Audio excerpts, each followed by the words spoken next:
Hi, Unique and Amber. I'm going to take a look at your work. Let me throw this over to Illustrator.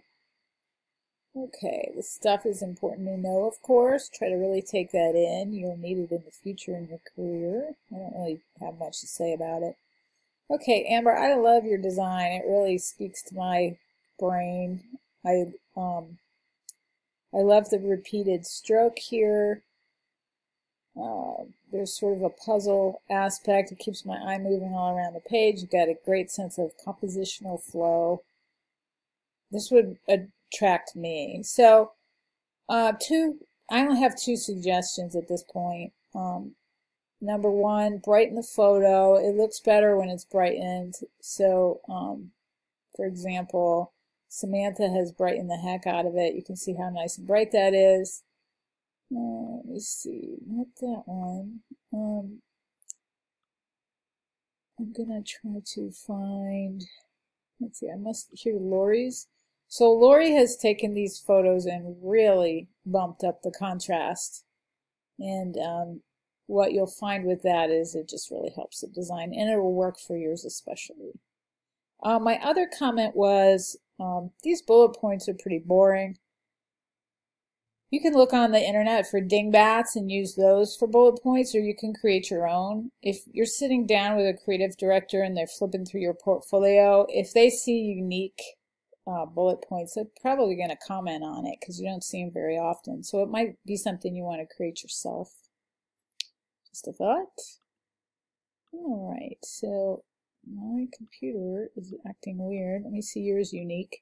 I was surprised to hear you say you're colorblind. I'd be interested to hear how that affects your work. What colors? Yeah, you better not alter my logo.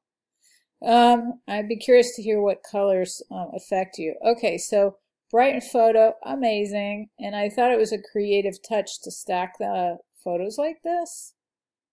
I've taught this particular class for a while and nobody's ever done that. So there's definitely some very creative thinking going on there.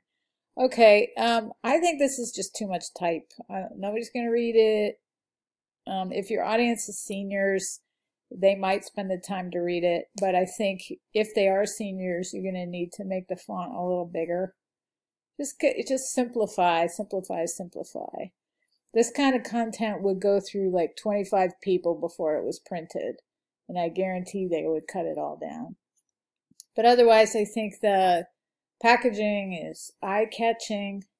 Are you on the go? Make life easier with Phonotech.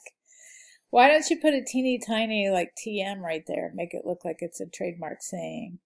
And then also consider, well, I don't think you should add any more fonts to it because this Phonotech font is very, very decorative.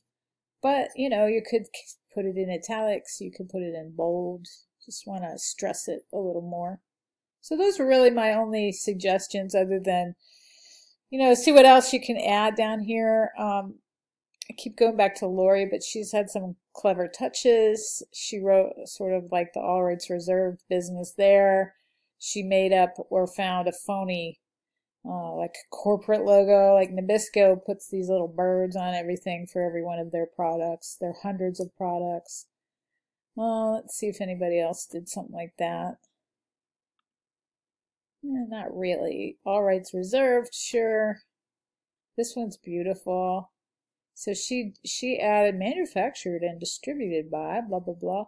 And see, it's a nice block that lines up with the rest of it, so it creates a very satisfying and trustworthy looking grid pattern.